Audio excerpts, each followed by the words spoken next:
Show. This week I'm going to start off with a question for you. Do you place your own sense of self in the arms of others to determine? Or do you determine it yourself and care not what others think of you? Well, of course, like anything, it's probably not a black and white answer that you give me. I think it's very difficult to live in society with total disregard to what other people think of you. I certainly don't go to work in the morning dressed in my pajamas.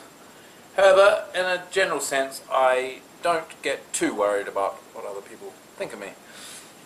What is your opinion on that? And if we look back in history, we can see that in actual fact, I think the majority of people have placed enormous importance on the opinions of others to determine their own identity, their own esteem.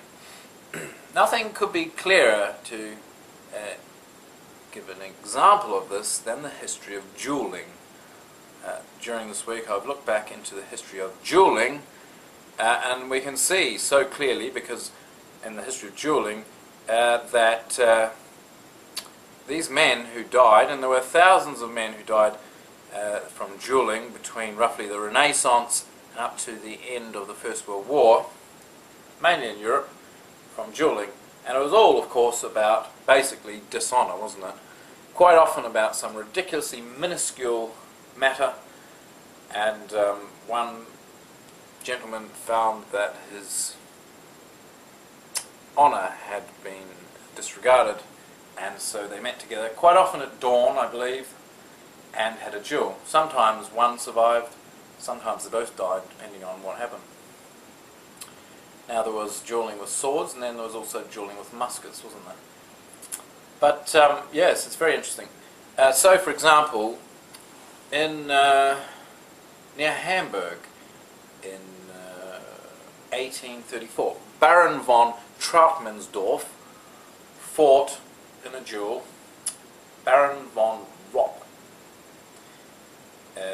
Baron von Ropp wrote a poem about Baron von Trautmannsdorf, describing his moustache as thin and floppy, suggesting that it could also be resembling something else on his anatomy.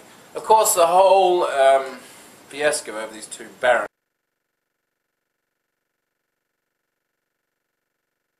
started over another officer's wife. However, in the end it was all over a moustache. They were both below the age of 30, and they both died in the early morning out in a field near Hamburg. Well, there you go. That just shows you the extent some people can go to over maintaining their perceived esteem in society. In Spain in particular, apparently, duelling was very prolific. In the 17th century there was over 5,000 deaths in Spain alone, and visitors to the country were given warnings to not be impolite to the locals, otherwise they might end up in a duel and therefore dead.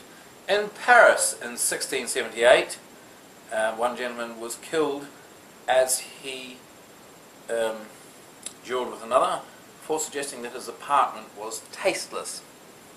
There you go, something as simple as suggesting that he didn't like his apartment. In 1702, a man of literature killed his cousin in a duel because his cousin didn't understand Dante, and he took grave exception to it and killed him in a duel. In France, under regency of Philip de Orleans, two officers fought over the ownership of an Angora cat. Well, there you go. That's just a few examples in the history of duelling of the extremes that people can take when they feel that their honour has been disregarded.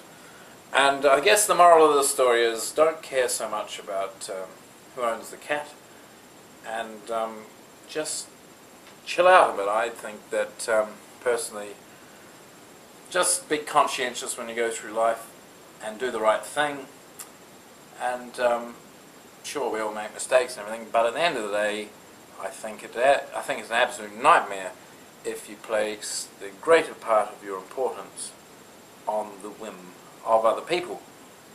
Because if you do that, quite frankly, you'll never be able to please them anyway.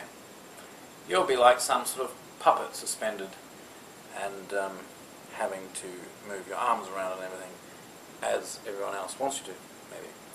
Well, there you go. That's this week's show. Thanks for watching. Please rate my video. Thanks for the comments too, I must say, for those who do send in comments. I appreciate them very much so.